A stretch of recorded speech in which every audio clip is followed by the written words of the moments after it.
Historically, and this was a quote attributed to Ibrahim Traore, interestingly, historically, democracies do not lead to prosperity. It is prosperity that produces democracy. And on the basis of history, he's right. I studied Western Europe. Western Europe was not democratic, it was feudal, it was monarchical. But over time, when capitalism emerged and abundance was created through industrialization, a new middle class emerged. That middle class formed what we now call the public sphere. People were debating.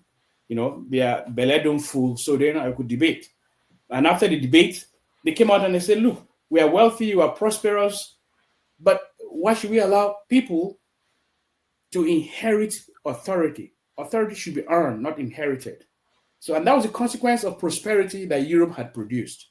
And that led to a movement for the enthronement of democratic institutions. So when people are wealthy, when people are prosperous, they go beyond that. There's a famous, even for those of us who are not Christians, the man does not live by bread alone. But that expression, that biblical expression, man does not live by bread alone, implies that we first of all live by bread before anything else. So bread, and that's the Marxist theory, the materialism. First of all, live by bread. And then after bread, people ask for other questions.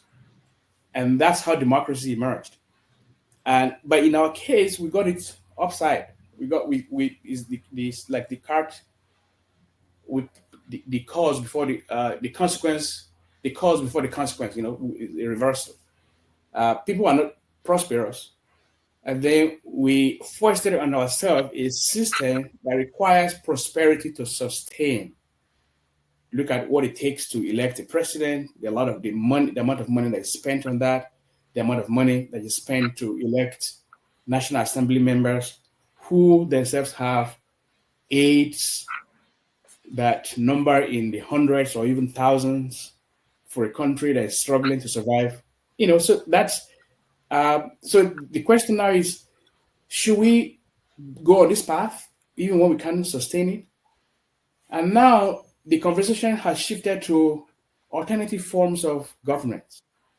People will look at developmental dictatorships in Asia and find out that Asia became prosperous not through democracy. Europe became prosperous not through democracy. They became democratic after they became prosperous.